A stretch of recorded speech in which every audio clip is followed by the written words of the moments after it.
بسم اللہ الرحمن الرحیم. السلام علیکم ناظرین. پاکستان کے اندر جو کرکٹ کا بحران آیا ہوا ہے کہ ایک کے بعد ایک کنٹری جو سی ہے پاکستان میں سیکیورٹی ایشو کو بنا کے کرکٹ کے سیریز جو سی منسوخ کر رہی ہے.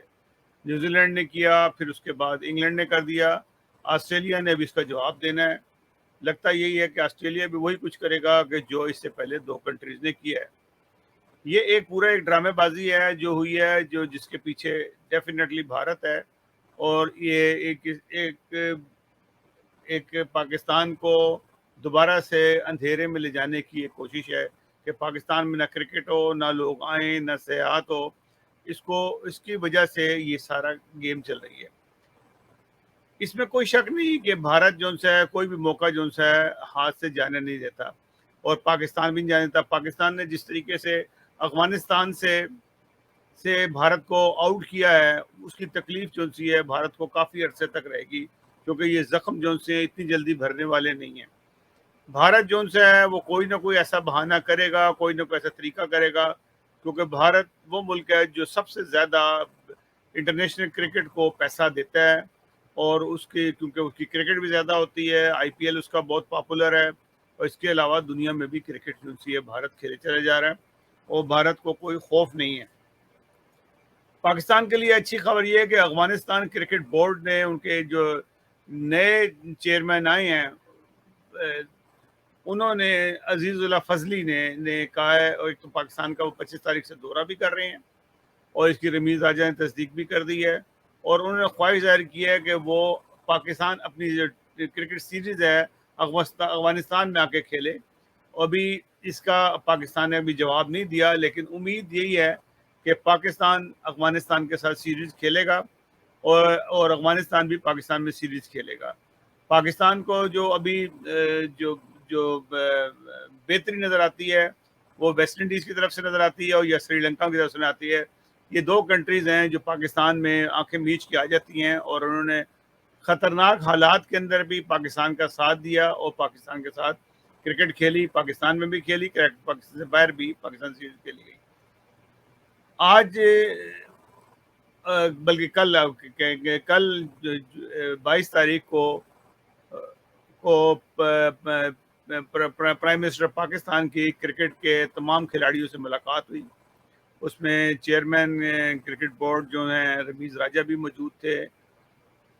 اس کے اندر انہوں نے کرکٹ کو ان کو کھلاڑیوں کو کہا کہ آپ T20 کا جو ورلڈ کپ ہو رہا ہے اس کی تیاری کریں, اور کوئی سر پہ بوجھ مت رکھیں, یہ کوئی بات نہیں, آپ اپنی کرکٹ کھیلیں.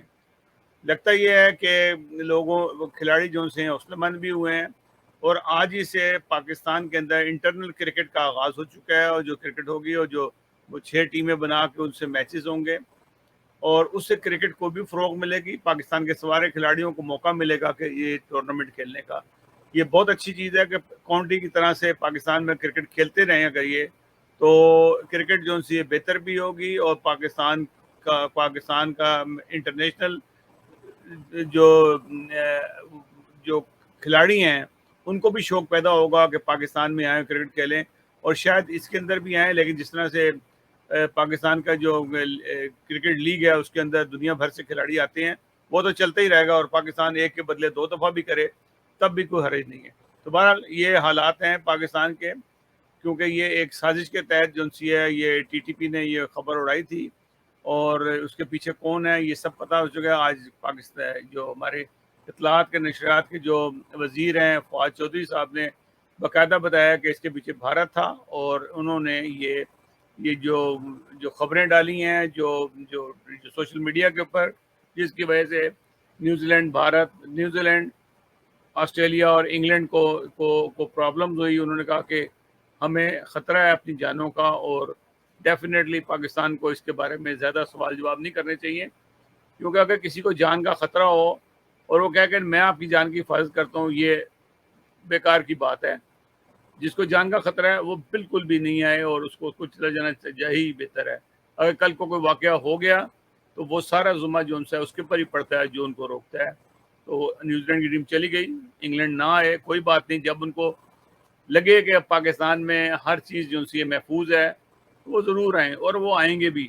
بہرحال یہ وقت ایک جیسا نہیں رہتا, پاکستان کو بھی اپنے حالات کو ٹھیک کرنا چاہیے. پاکستان کے اندر حالات جو ہیں بدستور خراب ہو رہے ہیں. جیسا کہ آپ جانتے ہی ہیں کہ لال مسجد کا جو شور ہے وہ دوبارہ سے مچنا شروع ہو گیا ہے. انہوں نے کہا کہ جی انہوں نے میعاد دی بھی ہے کہ اتنے دنوں کے اندر اسلامی نظام قائم ہو جائے. یہ تو طالبان جو ہے افغانستان سے ادھر بھی آ جائیں گے اور وہی کچھ کریں گے جو اس سے پہلے بھی وہ کرتے رہے ہیں. اور یہ دھمکی چھوٹی نہیں ہے. انہوں نے جو پہلے دھمکی دی تھی اس دھمکی کے اوپر انہوں نے عمل درآمد بھی کیا تھا اور اس سے بہت جانی نقصان ہوا تھا. تو پاکستان کو بھی چاہیے, گورنمنٹ آف پاکستان کو, کہ یہ جو لوگ دھمکیاں دے رہے ہیں ان کو قابو کریں. یہی دنیا کے اندر جو سے برائی پیدا کرتے ہیں اور یہ برائی جو سی ہے بڑھتی چلی جائے گی. لال مسجد کا مولوی جو سے عبدالعزیز جو ہے جو برقعے کے اندر بھاگا تھا وہ آج بھی اسی طریقے سے صحت مند ہے اور لوگوں کو بھڑکا رہا ہے اور باقاعدہ پولیس کو اور سیکورٹی اداروں کو تڑیاں بھی لگا رہا ہے اور وہ کہہ رہا ہے کہ جی طالبان آنے والے ہیں اور تم بچو گے نہیں, بلکہ ان کو کہہ رہا ہے کہ تم یہاں سے نوکریاں چھوڑو ان کو. یہ ایک غداری کے اندر آتا ہے پورا کہ اگر آپ گورنمنٹ کے جو سیکورٹی کے لوگ ہیں, پولیس یا فوج کو کہیں کہ آپ نوکری چھوڑو اور ہمارے ساتھ بھرتی ہو جاؤ, تو یہ ایک بہت بڑی غداری ہے, ملک میں بغاوت پھیلانے کے مترادف ہے. تو اس کو بھی دیکھنا چاہیے, اس کو آسان نہ لیں. عمران خان صاحب اس کو بہت آسان لے رہے ہیں, ہمارے سیکورٹی ادارے آسان لے رہے ہیں. اس کو آسان نہ لیں, اس پہ فوری کارروائی کریں تاکہ ان لوگوں کے منہ بند ہو.